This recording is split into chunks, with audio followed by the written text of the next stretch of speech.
ஒரு ஆள் அவருக்கு புதுசாக தொப்பி தைக்கணும்னு ஒரு எண்ணம் வந்துடுது. அவர் என்ன பண்ணார், சரி கடைக்கு போயிட்டு கொஞ்சம் துணி வாங்கிக்கிறாரு. துணி வாங்கிட்டு டெய்லர் கடைக்கு போகிறாரு. போயிட்டு அந்த டெய்லரை பார்த்து, ஐயா எனக்கு இதில் ஒரு தொப்பி தைச்சி கொடுங்க அப்படின்ட்டு கேட்குறாரு. உடனே அந்த டெய்லர் அந்த துணியை வாங்கி பார்த்துட்டு, சரி அப்படின்ட்டு, சரிங்க தைச்சிடலாம், 2 நாள் கழிச்சு வாங்க ரெடியாக இருக்கும், நீங்கள் வாங்கிட்டு போயிடலாம் அப்படின்ட்டு சொல்கிறாரு. சரின்ட்டு இந்த ஆள் என்ன பண்ணுறாரு, நம்ம கதாநாயகன் கொஞ்சம் தூரம் போகிறாரு. 2 நாள் கழிச்சு வந்து வாங்கிக்கலாம் அப்படின்ட்டு கொஞ்சம் தூரம் போகிறாரு. போனால் மனசில் ஒரு சந்தேகம் வருது. என்ன இவர் தைச்சி கொடுக்குறேன்னு சொன்னோடனே அளவு கூட எடுக்கல, டக்குன்னு பார்த்து சரின்னு சொல்லிட்டாரு. ஒரு வேளை துணி அதிகமாக இருக்கும், மீதி ஆயிருமோ, அதை அவர் எடுத்துக்கலான்னு பார்க்குறாரோ அப்படின்னு சொல்லிட்டு ஒரு சந்தேகம் வந்துடுது. எதுக்கும் கேட்டு பார்க்கலாம், இன்னொரு தொப்பி தைக்க முடியுமான்னு கேட்டு பார்க்கலாம் அப்படின்னு சொல்லிவிட்டு மறுபடியும் அந்த டெய்லர் கடைக்கு போகிறாரு. அந்த டெய்லரை பார்க்குறாரு. பார்த்துட்டு, அந்த துணி கொடுத்தேன்ல தொப்பி தைக்கிறதுக்கு, அதில் 2 தொப்பி தைக்க முடியுமா அப்படின்னு கேட்குறாரு. அந்த டெய்லர் பார்த்துட்டு, தைக்கலாங்க, 2 தொப்பி தைக்கலாம் அப்படின்றது. அப்போனா 2 தொப்பி தைச்சிருங்க அப்படின்னு சொல்லிட்டு போகிறாரு. அப்புறம் போயிட்டுருக்கும்போது அந்த நபருக்கு மறுபடியும் ஒரு சந்தேகம் வருது. என்ன 2 தொப்பி தைக்கணும்னா சரின்றாங்களே, கொஞ்சம் கூட தயங்க மாட்டேன்றாங்களே, ஒரு வேளை இன்னும் அதிகமாக அதில் தைக்க முடியுமோ அப்படின்னு சொல்லிட்டு ஒரு சந்தேகம் வந்துடுது. இவர் என்ன பண்ணுறாரு, மறுபடியும் அந்த டெய்லர் கடைக்கு போகிறார். டெய்லர் பார்க்குறாரு. என்னங்க மறுபடியும் வந்திருக்கீங்கன்னு கேட்குறேன். இல்லைங்க, நான் துணி கொடுத்துட்டு போனேன் தொப்பி தைக்க. ஆமாம், இல்லை 2 தொப்பி தைக்க சொல்லியிருந்தேன். ஆமாம், 2 தொப்பி தைக்க சொல்லியிருந்தீங்க.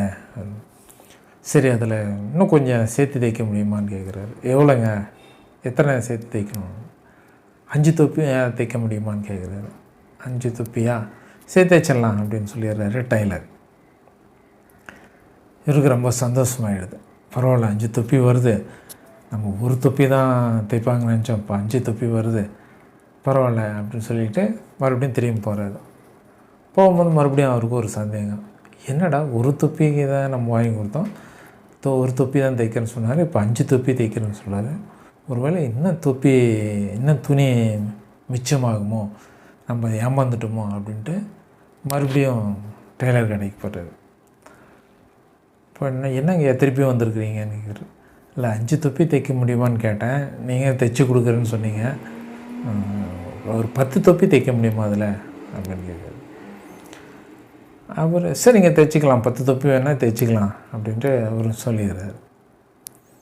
நம்ம ஆளுக்கு சரி 10 தொப்பி தைக்கிறான், பாடுறான், 10 தொப்பி தைக்கிற துணி கொடுத்துருக்குறோம், இவன் வந்து ஒரு தொப்பி மட்டும் தைக்கிறேன்னு சொன்னான், மீதி இதுக்கு துணியெல்லாம் இவன் எடுத்துக்கலான்லாம் யோசிச்சு தந்திருக்கான் அப்படின்னு சொல்லிட்டு போயிட்டு இருக்கும்போது மறுபடியும் அவருக்கு ஒரு சந்தேகம். ஏன்னா எவ்வளோ தைக்க சொன்னாலும் தைக்கிறேன்னு சொல்கிறான், ஒரு துணி நிறையா தான் நம்ம எடுத்து கொடுத்துட்டோமேனுவோ, தப்பாயிட்ட மாதிரி இருக்குது, இவன் அதுலேயும் மிச்சம் பண்ணாலும் பண்ணிடுவான், நம்ம எதுக்கு இன்னும் கொஞ்சம் தைக்க முடியுமான்னு கேட்கலாம் அப்படின்னு சொல்லிவிட்டு மறுபடியும் கடைக்கு போகிறான், டெய்லர் கடைக்கு. டெய்லர் பார்க்குறான். டெய்லர் பார்த்துட்டு கேட்குறான், ஏங்க அந்த தொப்பி அப்படின்றான். தொப்பி என்ன 2 நாள் கழிச்சு வாங்கிக்கலாங்க.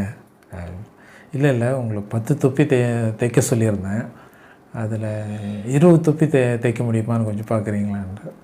உடனே அந்த டெய்லர் சொல்கிறார், 20 தொப்பிங்களா, தைச்சிடலாம், அதனால் ஒன்றும் பிரச்சனை இல்லை, துணியில் தைச்சிட்றேன், நான் அட்ஜஸ்ட் பண்ணி தைச்சிட்றேன் அப்படின்ட்டு அவர் சொல்கிறார். உடனே அவர் என்ன பண்ணுறாரு, சேர்ந்து புறவிட்டு போகிறார். போகும்போது மறுபடியும் அவர் சொன்னாங்க, 20 தொப்பி தைக்கிறேன்றாரு, இன்னும் அதிகமாக தைக்கலாமா அப்படின்ட்டு யோசிக்கிறார். அப்புறம் இருந்தாலும் அவருக்கே மனசில் வந்து ஒரு சச்சா, நம்ம கொடுத்த துணிக்கு 20 தொப்பிக்கு மேலே தைக்க முடியாது, அதே அதிகம்தான், அதனால் 20 தொப்பி கரெக்டாக தான் இருக்கும் நம்ம கொடுத்த துணிக்கு அப்படின்னு சொல்லிவிட்டு நேராக போயிடுறாரு, அவங்க வீட்டுக்கு போயிடுறாரு. போயிட்டு ஒரு 2 நாள் கழித்து வராரு, டெய்லர் கடைக்கு வராரு. வந்துட்டு, ஐயா துணி தைச்சிட்டிங்களா, தொப்பி தைச்சிட்டிங்களான்னு கேட்குறாரு. தைச்சி வச்சிங்களே அப்படின்றாரு. அப்படிங்களா, கொடுங்க, நான் வாங்கிட்டு போகிறேன், எடுத்துகிட்டு போகிறேன் அப்படின்றாரு.